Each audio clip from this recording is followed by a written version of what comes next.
All right.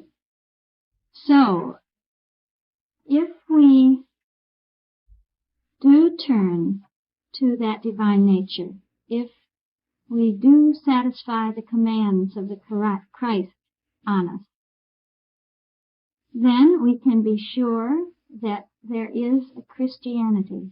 This is the order of Word, Christ, Christianity. That first we are presented with the Word, what the Word is, what God is. Then the demand is, now, turn to that Word.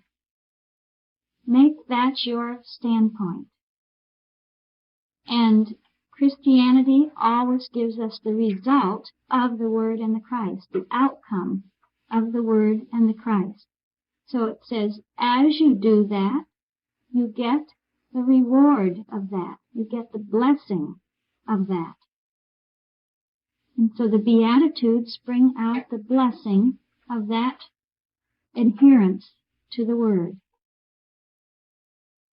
They bring out the sense of a higher humanhood coming out. So they're all blessed states of human consciousness, human attitudes, a state of consciousness that comes upon us. So we can see that the days and the commandments are the prerequisites for the Beatitudes. That without the days we would have nothing that we could turn to, nothing that we must rely upon. So they give us our divine standard, and when we rely upon that standard, we get the outcome of it. We seem to get in the Beatitudes the two components of Christianity. There's an attitude being stated, what our attitude must be, and then the blessing that comes from that attitude. So that is showing us two aspects of Christianity, the practice and the demonstration. The practice is that we conform to the divine principle. So every Beatitude will say, blessed are you when you conform to the principle in such and such a way. That's our practice. And the demonstration then is what that practice demonstrates, what that conformity to principle brings forth. So then you get the for they shall so and so and so. So they always show an effect. We talk about the effect or the outcome or the result. We're talking about the standpoint of Christianity. Christianity is the outcome of the divine principle of the Christ idea. Now next year in the following class, you'll begin to focus on these four. So as we go through the Bible teachings, you get your first introduction, so to say, to those four. And next year you will begin to see what those four are. Okay, let's start with the Beatitudes. The first Beatitude then says, what is your attitude at the point of mind if you have met those commands? Blessed are the poor in spirit. Blessed are the poor in spirit, for theirs is the kingdom of heaven. We've talked a little bit about this week. What do we mean by poor in spirit? Yes, receptivity of what? Knowing that we don't know everything. Willing to learn. Of being willing to learn. Good. Recognizing that our need is to know that one mind. Beautiful, beautiful examples of that tonality of mind. So, blessed is that attitude that doesn't know it all. That is open, that is receptive, that is not just accumulating more and more information and checks the information to see, have I had that before? Oh, I've had that before. Give me something new. one sees that attitude sometimes. And you see that it just doesn't grow. It just doesn't seem to go forward the way one does if one is absolutely open, absolutely unpreconceived, and says, even though I've heard that before with these two things, one on each side of my head, that doesn't mean that I already know it all about God. That I can always hear that information in a new way. It's a beautiful quality. And the result of that quality, or the blessing of that quality, is what? Theirs is the kingdom. What is that kingdom of heaven? It's the realm of ideas, isn't it? That openness then is blessed by being able to receive the whole realm of ideas, whole realm of divine metaphysics. That infinite information universe, then, is the blessing to that state of consciousness, that attitude. All that just for being human? Sure. All that for being open, for being unpreconceived. For us, what we've done this week, it means to realize that we've had a vision of the big picture, but we mustn't feel we know it all now. What more is there? I have to hear something new. But it means to realize that we will always be able to see deeper and deeper insight into these categories, that we'll always be able to see more about these categories, more about column 1, more about column 2, more about column 3 than we've seen already. It gives us a sense of that unfathomable mind, of that unsearchable realm, doesn't it? There's always more there, that we can never plumb those depths, that we can never come to the end of seeing something further about it. And not to shut ourselves off from that.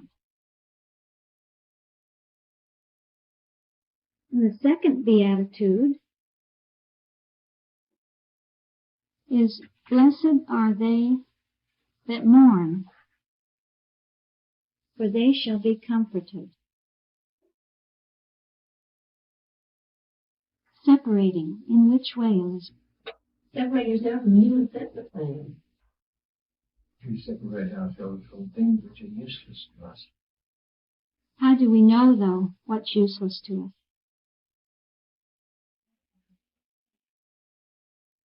If it doesn't come to us spiritually, if it's, we only know through somehow reliance on the method of scientific obstetrics, don't we? By detaching mortal thought from every material conception, by not having any material conceptions about what we've been doing, about our subject, about how that subject should now act upon our lives, about what we should do in respect to it. But I think this morning is really to now allow this big vision to work in us, and that as we entertain it, as we keep it pure, that then it begins to operate, and it begins to separate away from us what we don't need anymore. Begins to separate away old concepts, old standpoints, old ways of looking at things, old ways of doing things, all the funny things within our life, within our makeup, within our character. And the second beatitude says, blessed are they that mourn. Blessed are they that let that happen, that let that separation go on. That there is a kind of a mourning that we try to sometimes hold on to something. hold on to an experience that we've outgrown or to a relationship that we've outgrown. But the mourning sense is somehow being able to look at that, even if it is a chemicalized state, being able to look at it to realize what is going on and to be able to put more and more weight into the side of spirit, onto the side of the spiritual. As a human, it's the sense of losing something that is done. Yes. Yes. Or they say it gives you that little, Yeah, it says it's good. And so it's that little inkling within us that perceives it is good, even though I've loved this thing, even though I've loved this experience or this relationship, I know that something higher is at work, that spirit is at work that is weaning me away from that. Because it wants to work out something higher, something better for me. So it's that attitude as a background, no matter what one is going through, to feel that background, that spirit is at work, that it wants to work out the next stage, which is a higher stage. It wants to work out a further step within my experience. And if I have to leave something behind, that's spirit pushing me on. It isn't something other than that one spirit at work. Yeah. Imagine those Bible writers. How they must have struggled to, feeling what we feel, this week, feeling those tones, and not having a scientific language with which to express them. Not having the, before the age of the Greeks, before the logical age, so-called. they had to do it so it was picturesque, so they could picture it. Because, Sure. they couldn't, I understand that once they couldn't read it, they just had to be told, telling, say, someone else. So they told it in picturesque form, so the listener could picture it, and then he would remember it, because he'd never read it, because it wasn't available in printed form. Yes, I think so. It was handed down, wasn't it? From a story. Yeah. Not for everybody, just a few had the scrolls, so it had to be given to the multitude. And like he was giving this to the multitude. And they were just common folk, weren't they? Mm. But they had to somehow have a symbol that would symbolize that separating process, right? Mm-hmm. Separating away of something that didn't any longer belong to one's experience. And blessed are you when that happens, because you will be comforted. You will get the blessing of spirit, that it will come back to you in a 1,000-fold way, that you will get infinitely more than you ever conceived of, than you ever thought of. That you will get the substance of spirit, spiritual growth, spiritual progress, advancement, a sense of moving on, moving forward, all that belongs to that comfort of spirit. It's an attitude that is somehow aware of, well, it's an attitude of scientific obstetrics, really. That blessed is that attitude that knows that nothing can go on which will injure the idea, which can harm the useful surroundings, that the spirit will never harm useful surroundings. But we mustn't obstruct that process. We mustn't interfere with it. Spirit will separate away from us only what needs to be separated. Nothing else. Only that which no longer serves the spiritual within us. It's no longer needed to us. And it will do it properly. Isn't that what obstetrics tells us that that's properly done. It isn't a wrenching, destructive process. It's an ordered process of evolution going on within consciousness. So it's blessed are you when you go along with that. That will give you back that which is of true value, of highest value, of a value far, far beyond that which you've been separated from. That brings us to the third Beatitude. Blessed are the meek, for they shall inherit the earth.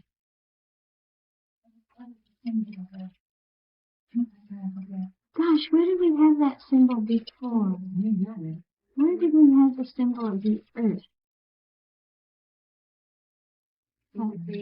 David's creation, where in soul, a coincidence.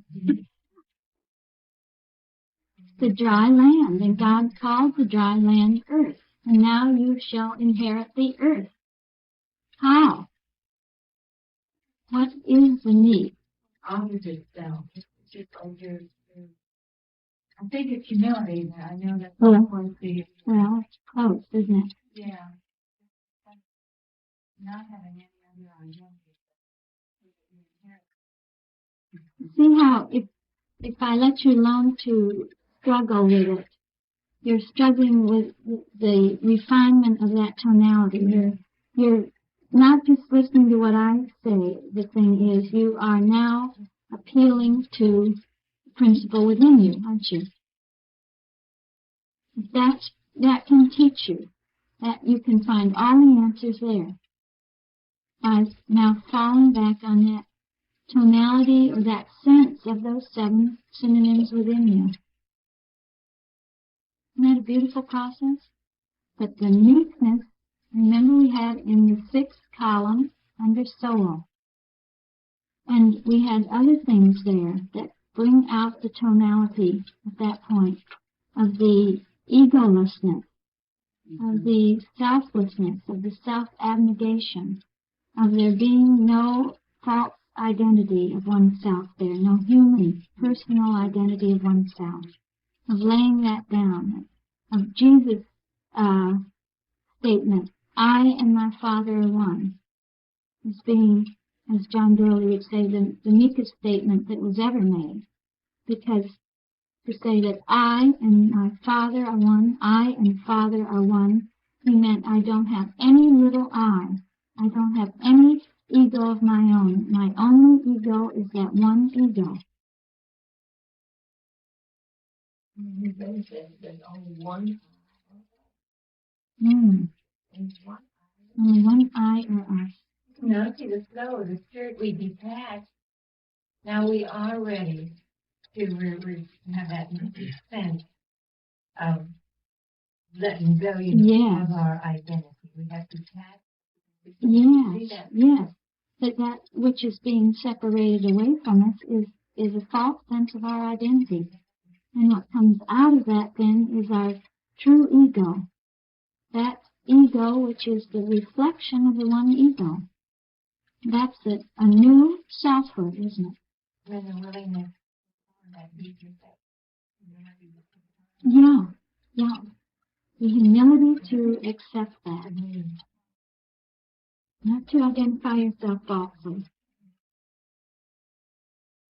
So it's that meekness now. Blessed are you when you have that new sense of yourself in the light of the divine nature, and are willing, therefore, to submit everything to that higher ego, to that divine ego, wanting, therefore, nothing of one's own ego, of oneself, but letting the greater control the lesser. Letting that one ego control my ego, where there's no self there. That's the meek.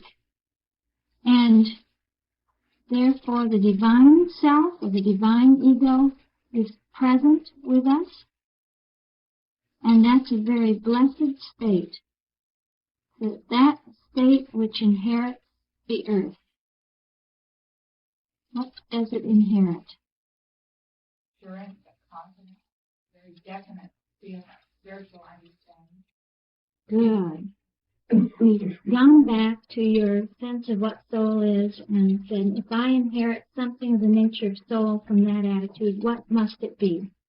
It must be of the nature of spiritual understanding. It must be of the nature of identity, that attitude gets the definiteness of soul, that it gets the blessing that soul begins to define everything. One is saved from one's own sense of defining, of outlining, of delineating how things should be, that we inherit that which soul wants to outline and establish.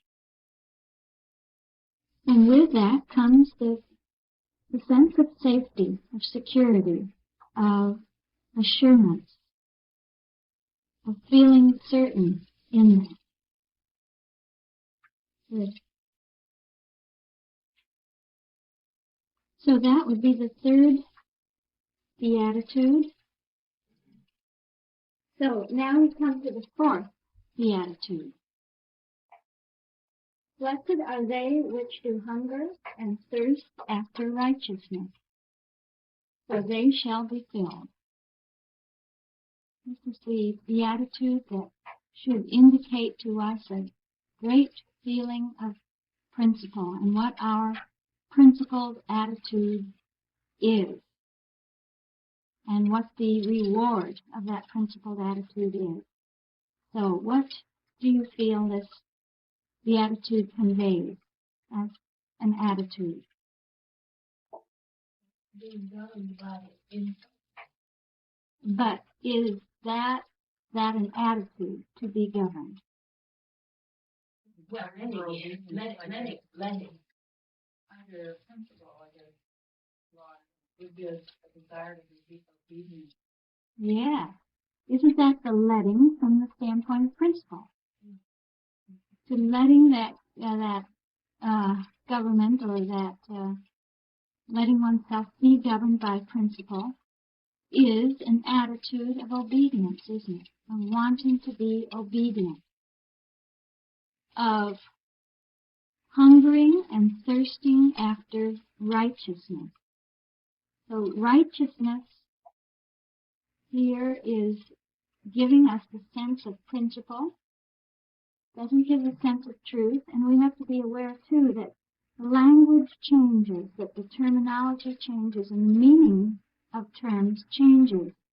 That what we see in the Old Testament, the use of terms there may slightly alter in the New Testament. It may alter again with our own language, our own textbook language.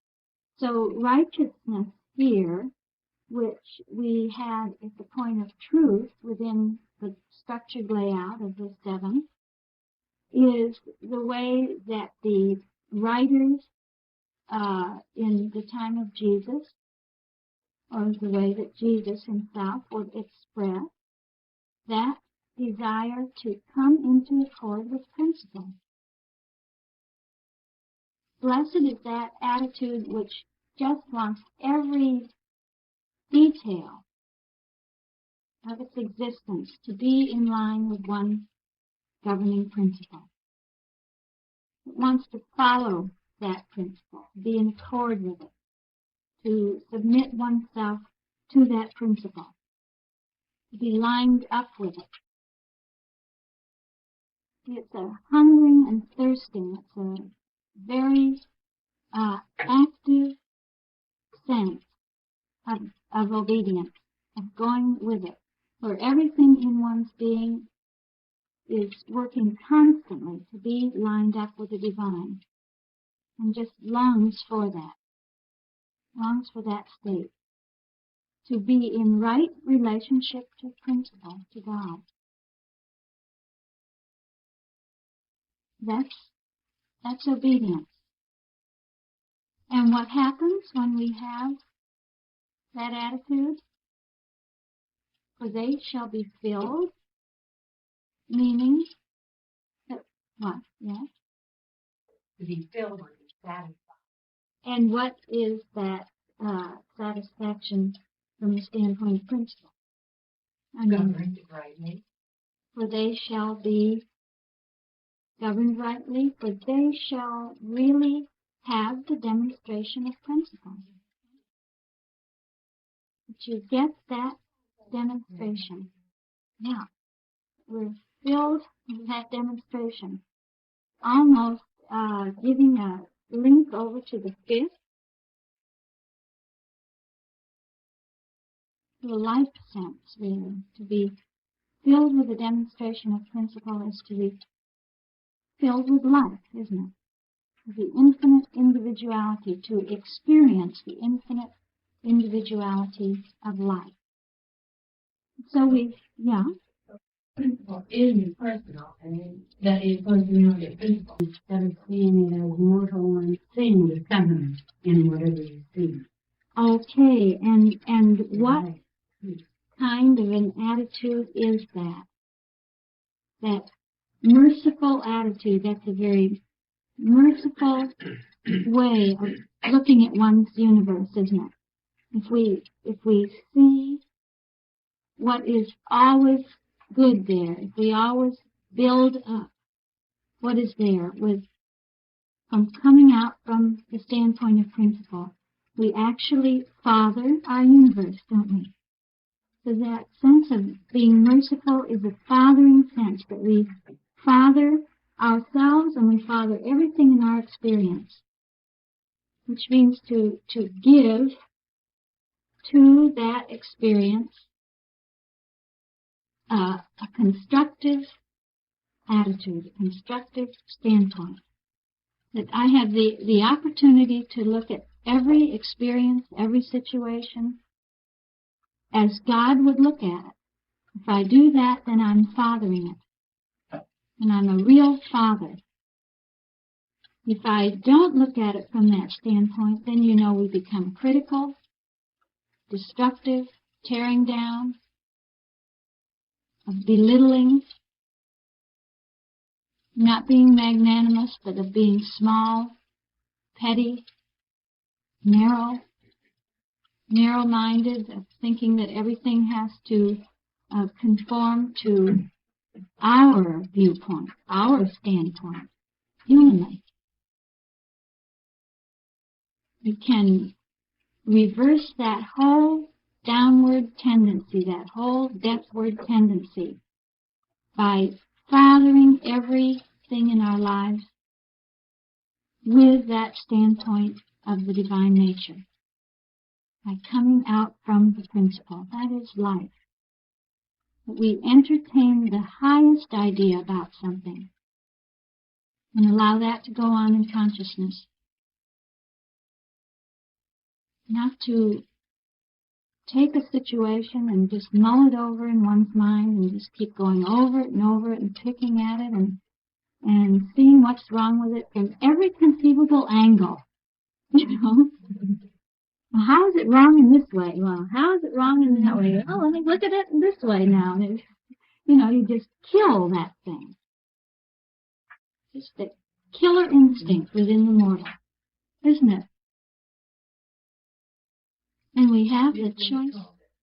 Something in the talking about the healing at the end of the chapter on good and kind of practice. Going in. Oh, yes. Revolving in its own orbit, or turn being that there's a duality. Just drop it. But it keeps you on the wheel.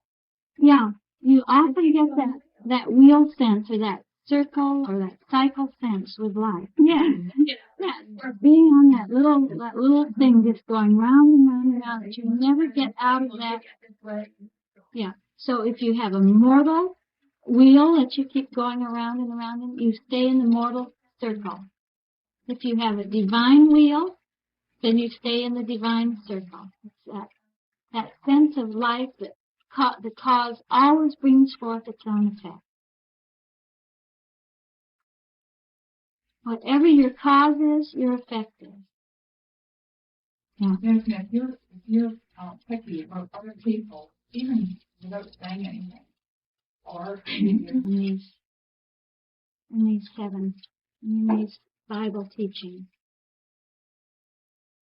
And the sixth then. Sixth is, blessed are the pure in heart, for they shall see God. Blessed are the pure in heart. Remember, we had this in the sixth synonymous term in the sixth column as the attitude of being pure in heart, meaning what? Pure in consciousness. Pure in consciousness, yeah. The heart for them at that time was consciousness. They felt that consciousness was in here, where the heart is. They felt that's consciousness. Later they felt it was in the head. They even at one point felt it was in the stomach. Funny, isn't it? But I mean, it just shows you where the term heart comes from and how we can equate that or see that it belongs to the tonality of truth, because they're just trying to express that pure consciousness. Blessed is that pure consciousness. Blessed is the consciousness of the wholeness. Blessed is that consciousness of the sixth day, of the sixth commandment, where one works and works and works. That consciousness of wholeness, which is a consciousness of the seven. And so we see the blessing or the reward of the consciousness of the seven is what? They shall see God. The whole of God. For the first time, the reward is the whole of God. That's really what a pure consciousness sees, isn't it? It's the whole.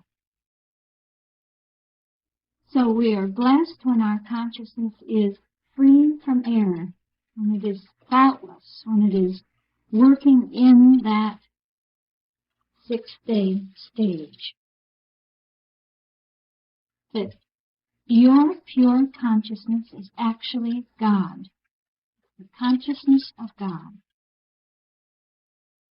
The God is not up in heaven, it's in your consciousness.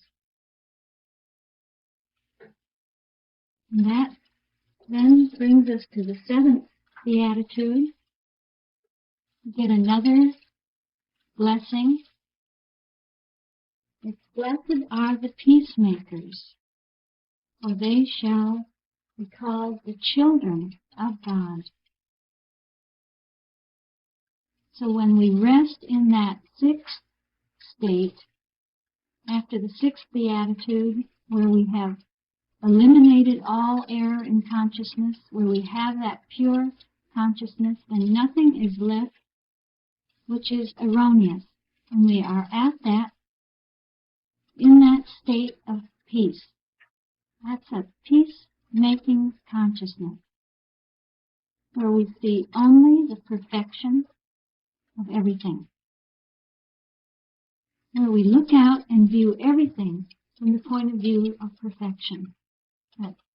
That attitude that we saw that deals with error by forgiving it because it does not know it, because it has been totally dealt with at the point of truth.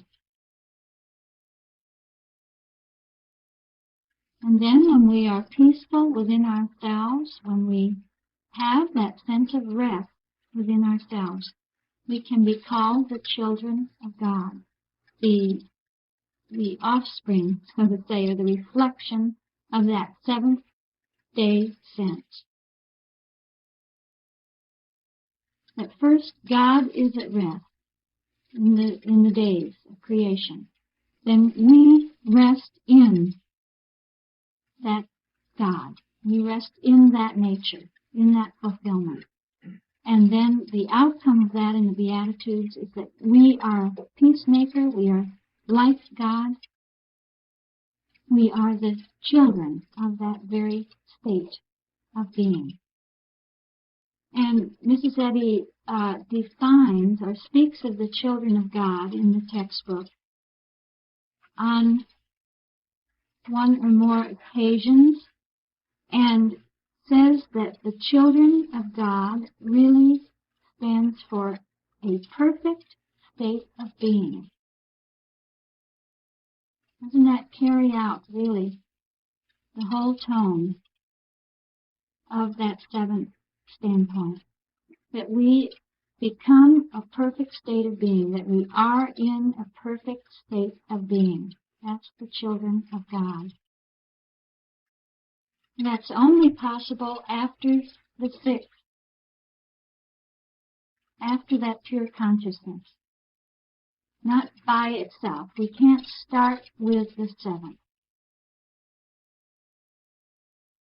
We can't suddenly come to an experience in our lives and in an unprepared way say, now I'm going to deal with this from the standpoint of love. I'm going to take the Gabriel method here. I'm not going to see error. That's a moral effort if that seventh is not based on the first, second, third, fourth, fifth, as the sixth, as the wholeness, consciousness of wholeness.